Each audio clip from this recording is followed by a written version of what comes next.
పడిపోయిన బలిపీఠాలు మళ్ళీ కడతారా? కూలిపోయిన ప్రార్థనా జీవితాన్ని పునరుద్ధరిస్తారా? దేవుని వాక్యాన్ని మళ్ళీ ధ్యానించడం మొదలు పెడతారా?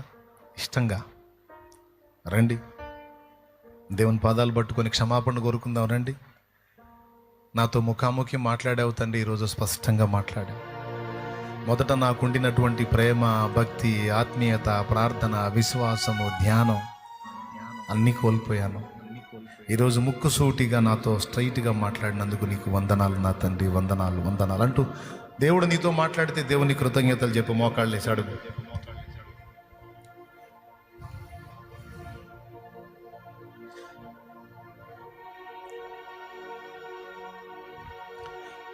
దేవుడు నీతో మాట్లాడితే దేవుని పాదాలు పట్టుకొని కృతజ్ఞతలు చెప్పు, క్షమాపణ కోరుకో.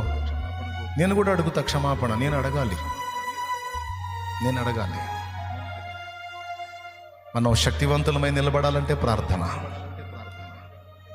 విశ్వాసం మనం అంతవరకు కాపాడుకుని ఉండాలంటే ప్రార్థన. విశ్వాసం గ్రోత్ అవ్వాలంటే ప్రార్థన. విశ్వాస బీజం అంతకంతకు మొలకెత్తాలంటే వాక్యం. ఒకదానికొకటి ఎంత లింక్ అయి ఉందో చూడండి. నీ ప్రార్థనా జీవితాన్ని చల్లార్చాడు వాడు. అందుకే నీ విశ్వాసం సన్నగిల్లింది. ఒకప్పుడు చూసిన దేవుని సూరకార్యాలు ఇప్పుడు చూడలేకపోతున్నావు. ఒకప్పుడు నువ్వు ప్రార్థించినప్పుడు జరిగిన అద్భుతాలు ఇప్పుడు జరగట్లేదు. ఒకప్పుడు నువ్వు ప్రార్థించినప్పుడు రోగులు స్వస్థత పొందారు, ఇప్పుడు ఆ స్వస్థత లేదు. కారణం విశ్వాసం బలహీనపడింది. కారణం ప్రార్థన లేమి. ఒకప్పుడు దెయ్యం గద్దిస్తే వెళ్ళిపోయింది శిష్యులు. ఒకప్పుడు ఒక్కడు గద్దిస్తే వెళ్ళిపోయింది దెయ్యం. ఇప్పుడు 9 మంది కలిసి గద్దించిన ఒక చిన్న పిల్లోడికి పట్టిన దెయ్యం వెళ్ళలా. ఎందుకు వెళ్ళలా? విశ్వాస విషయంలో బలహీనత. ఎందుకు వచ్చింది బలహీనత? ప్రార్థన లేమి. దేవుని పాదాలు పట్టుకుందాం. నేను ఒప్పుకుంటున్న దేవా, సైతాను నన్ను మోసం చేశాడు, దారి మళ్లించాడు. ప్రార్థన విషయంలో నిర్లక్ష్యం వచ్చేసింది. ప్రార్థన యొక్క ప్రాముఖ్యతను కోల్పోయాను. ప్రార్థనను నిర్లక్ష్యం చేశాను. ప్రార్థనా జీవితంలో చాలా చల్లారాను. నేను క్షమాపణ అడుగుతున్నాను. నన్ను మళ్ళీ ఒక్కసారి దర్శించినందుకు నీకు వందనాలు, వెలిగించినందుకు నీకు స్తోత్రాలు. ఎంత లోపం జరుగుతుందో, ఎంత పొరపాటు జరుగుతుందో, పాపం ఎందుకు నన్ను గెలుస్తుందో నాకు ఇప్పుడు అర్థమైంది. పాపం ఎందుకు నన్ను జయిస్తుందో నాకు ఇప్పుడు అర్థమైంది. ఆత్మీయతలో ఎందుకు చల్లారిపోయానో నాకు ఇప్పుడు అర్థమైంది. నేను సరి చేసుకుంటా దేవా. ఈరోజు నేను తీర్మానం చేసుకున్నా, సరి చేసుకుంటా దేవా. నేను సరి చేసుకుంటా. నన్ను బలపరచు, నీ దగ్గరకు ఆకర్షించు.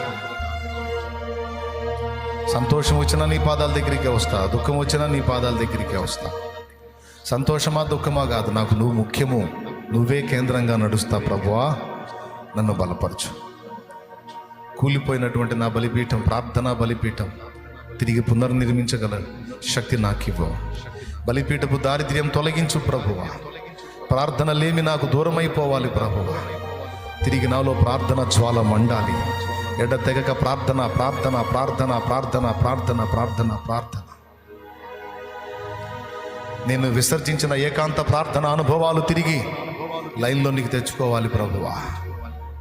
నన్ను క్షమించు తండ్రి, నన్ను మన్నించు తండ్రి, నన్ను మన్నించు. అందరము ప్రార్థన చేద్దాం. ప్రేమగల పరిశుద్ధ తండ్రి నీకు వందనాలు. ఇక్కడ ఉన్నవారు, లైవ్ ద్వారా ఈ మాటలు విన్నవారు ఎంతమంది ప్రార్థన విషయంలో సరిచేయబడ్డారో, హెచ్చరించబడ్డారో, పురికొల్పబడ్డారో, ప్రోత్సహించబడ్డారో, వాటి విలువలను గుర్తించారో నాయన. ఒక పక్క చూస్తుంటే ప్రకృతి వైపరీత్యాలతో, సమాజము ఘోరమైన పాపాలతో, వెచ్చలవిడి విశృంఖలత్వంతో, పరిశుద్ధుల హింసలతో ఒక పక్కన ఘోరమైన స్థితిలో కనపడుతుంది. మరో పక్కన పరిశుద్ధుల్లో భక్తి తరిగిపోతుంది, ఆత్మీయత తరిగిపోతుంది, ప్రార్థన తరిగిపోతుంది, వాక్యం తరిగిపోతుంది, మోకాళ్ళ అనుభవం తరిగిపోతుంది, భక్తిహీనత ప్రవేశించింది. ఇవన్నీ చూస్తూ ఉంటే అర్థమవుతుంది ప్రభు రాకడ సమీపమై ఉందని. అయ్యా, నాలో విశ్వాసము చల్లారిపోకుండానట్లు నా ప్రార్థనా జ్యోతిని వెలిగించు అని నీ బిడ్డలు అడుగుచుండగా, మేము అడుగుచుండగా తిరిగి మాలో ఆ ప్రార్థన ఆశను పుట్టించు ప్రభు. మా ప్రార్థనా జీవితము, వాక్య ధ్యానపు జీవితం సమస్యలను, ఆనందాన్ని ఆధారం చేసుకోకుండా నిన్ను ఆధారం చేసుకొని ఉండటానికి సహాయం వచ్చే విన్న మాటలు దుష్టుడు ఎత్తుకొని పోకుండా మా బిడ్డల హృదయాలలో ముద్ర ముద్ర ముద్ర వేయండి. మా హృదయంలో కూడా, నా హృదయంలో కూడా ముద్ర వేయండి. లైవ్లో వీక్షించే వారి హృదయంలో కూడా ముద్ర ముద్ర ముద్ర వేయి. బిడ్డలందరి గుండెల్లో ముద్ర వేయి ప్రభా. ఈ మాటలు 4 రోజుల్లో మళ్ళా మర్చిపోయి, మళ్ళా ప్రార్థన జీవితంలో రొటీన్ అయిపోయి నిర్లక్ష్యం చేసే దరిద్ర గొట్టు స్థితికి మళ్ళీ ఒకసారి దిగజారకూడదు. ఈ విషయాలు పదే పదే పదే పదే విని జాగ్రత్త చేసుకొని నీ రాకడ వరకు మా దీపములు మండుచు ప్రకాశించున్నట్లుగా మమ్మల్ని అందరినీ ఉద్ధరించమని యేసు నామములో వేడుచున్నాం తండ్రి. మన తండ్రి అయిన దేవుని ప్రేమ, అయిన ప్రియ కుమారుడు, మనందరి ప్రాణ ప్రియుడైన యేసయ్య శాశ్వత నిత్య కృప, పరిశుద్ధాత్మతోడి మనోహర దివ్య సహవాసం, సమాధానం సమకూడిన మనకు సకల పరిశుద్ధులకు సార్వత్రిక సంఘమంతటికి సదాతోడే మనందరం నిత్యత్వంలో చేరు పర్యంతం మనల్ని నడిపించును గాక. మన చేత నుంచబడిన నూనె అయిన శక్తితో నింపి రోగుల గది వ్రాసి ప్రార్థించడం ద్వారా స్వస్థత చేకూర్చును గాక. ఎంతమంది ఎన్ని రకాల శ్రమల్లో, శోధనలో, బాధల్లో, వేదనలో, ఇరుకుల్లో, ఇబ్బందుల్లో, అప్పుల్లో, ఆవేదనలో ఉన్నారో ఆ పరిస్థితులన్నింటిలో నుంచి బిడ్డలు యేసు నామములో విడుదల పొందుదురు గాక. ఎవరికి అది అవసరమో వారికి ఉంచగలవు, ఎవరికి అవసరం లేదో వారికి తీసివేయగలవు.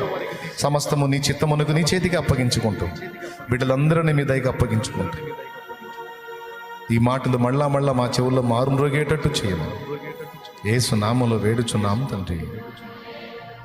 ఆమేన్.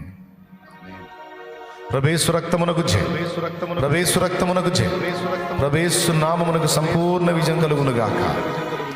ఆమేన్. హల్లెలూయా.